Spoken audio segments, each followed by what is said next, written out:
সবাই কেমন আছেন পারে? ওরে বাপরে বাপ, অনেকদিন পর আজকে আমার মমতাজের সাথে দেখা হবে। আহ, ফেসবুকে প্রেম অনেক দিন হইল, 10 বছর। বাপরে বাপ, তাকে আজকে আমি এই লাল গোলাপটা দিব, তার পাশে বসবো, আমার হাতে হাত রাখবে। কতই না আনন্দ হবে। এখনো আমার জরিনা আসতেছে না। এই মমতাজকে মাঝে মধ্যে আমি জরিনা বলেই ডাকি। মমতাজ কেন আসে না, কিছু ভালো লাগে না, এবার আসুক তারে আমি ফুলটা দেব।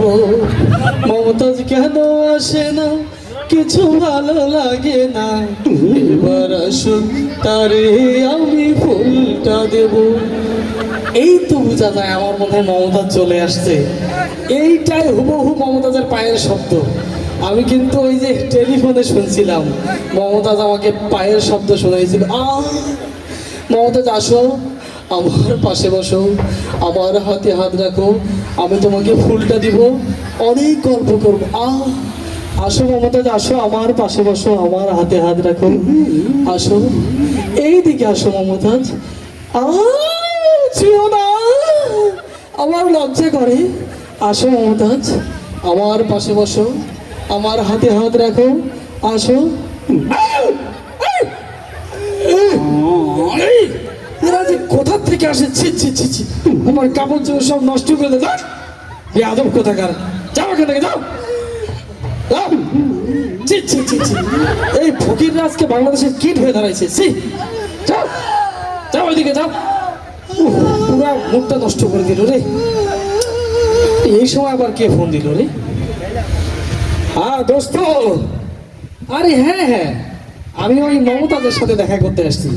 হ্যাঁ, তোর ওই পাঞ্জাবিটা, হ্যাঁ ওইটা আমি পরে আসছি। হ্যাঁ হ্যাঁ দোস্ত, বুঝিস না, অনেকদিন পর মমতাজের সাথে দেখা হবে, বুঝতে তো হবে, একটু নতুন পোশাক না পরলে কেমন হয় না।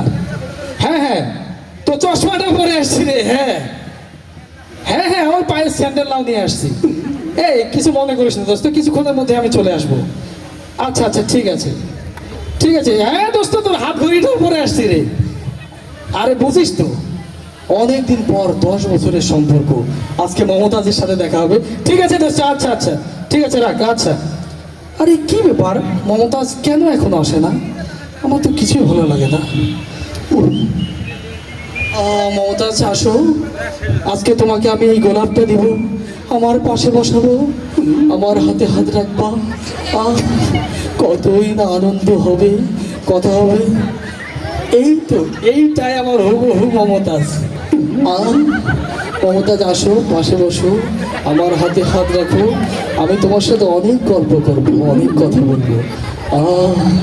কি সুন্দর, সেই নরম পা দিয়ে হাঁটে আসতেছে মমতাজ আমার কাছে। আসো মমতাজ, আমার পাশে বসো, আমার হাতে হাত রাখো, আসো, অনেকদিন পর তোমার সাথে আমার দেখা, কতদিন আনন্দ হবে। আমার লজ্জা করে মমতাজ, আসো, আমার পাশে বসো, আমার হাতে হাত রাখো, আজকে আমি তোমাকে এই লাল ফুলটা দিব। কি সুন্দর নরম। আসো মমতাজ, আমার পাশে বসো, আমার হাতে হাত রাখো, আসো, আমরা দুজনে অনেক গল্প করবো।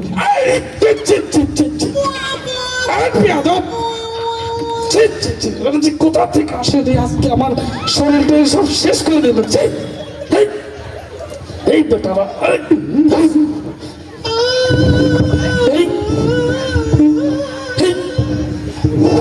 তোর আজকে জীবন খাই বলো, আজকে আমার মমতাজের সাথে দেখা হবে। কি করতেছো তুমি? আরে দোস্ত দেখ না, আজকে হট কেন তোমার? একটু আগে তো তোমার সাথে ফোনে কথা হলো। আরে মমতাজের সাথে আজকে আমার দেখা হবে, তোকে তো বললাম, কিন্তু এই বেটারা যে কোথা থেকে আসে, এসে আমার সব কিছু শেষ করে দিল, শরীরে লালা টালা দিয়া। কি করবো বল? আপনি এখানে বসুন, বসুন, বসুন। বন্ধু শোনো, এই যে তুমি চশমাটা পরছো না, এটাও তো আমার ধার করা নাকি? সেটা ঠিক আছে, এটা আমি খুঁজতেছিলাম যে আমার এই রেবনের দামি চশমাটা কোথায় গেল, শেষে আমি এটা পরে আসতে হলো। তুমি যদি ঘড়িটা পরছো না, এটা কার? তোমারই তো। আমার তো ভাই কোনো মমতাজ নাই, তোমার এত কিসের মমতাজের ফুটাঙ্গি?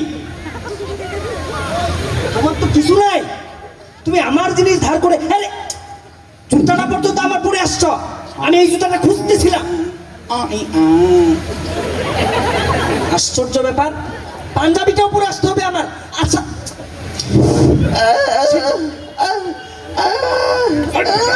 ঠিক আছে ভাই, ভাই আপনি একটু বসেন। দোস্ত শোনো, একটা কথা বলি, এই যে মানুষটা সে কথা বলতে পারছে না, আল্লাহ তাআলা তো তোমাকেও জন্মগতভাবে এরকম বোবা বানাইতে পারতো, পারতো কিনা? সেটা পারত।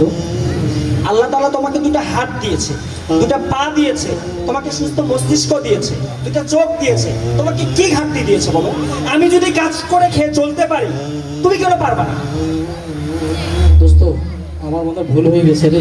এখন আসল কথায় আসি, তুমি তো নিজে কাজ করো না, একটা বাউন্ডারি ছেলেতে পরিণত হয়েছে। তোমাকে অনেক বুঝাইছি, তোমাকে বলছি 5 ওয়াক্ত নামাজ পড়ো, তোমাকে বলছি ভালো কাজ করো, তোমাকে বলছি মানুষের সাথে ভালো আচরণ করো।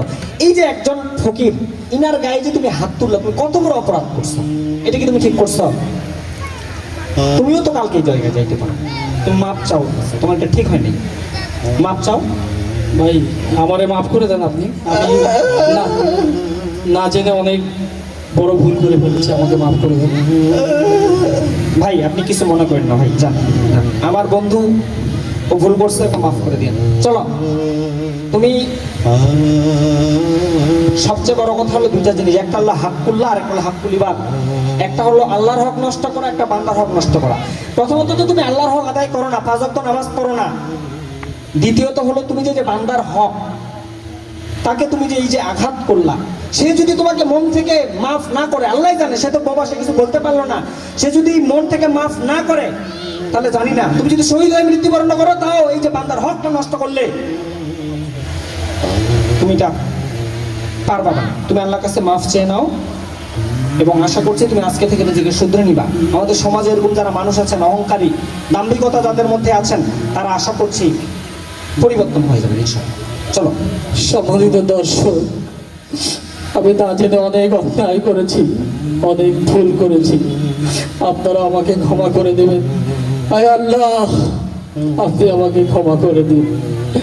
আয় রব্বুল আলামিন, আমি না জানি এই ফকিরের গায়ে হাত তুলেছি। আল্লাহ রব্বুল আলামিন, রব্বুল কারীম, ওরাও তো মানুষ, আশরাফুল মাখলুকাত, সৃষ্টির সেরা জীব, আমি বুঝতে পারিনি, আমাকে মাফ করে দিবেন, আপনারাও আমাকে ক্ষমা করে দেবেন, আমাকে মাফ করে দিবেন। পথই আসল পথ।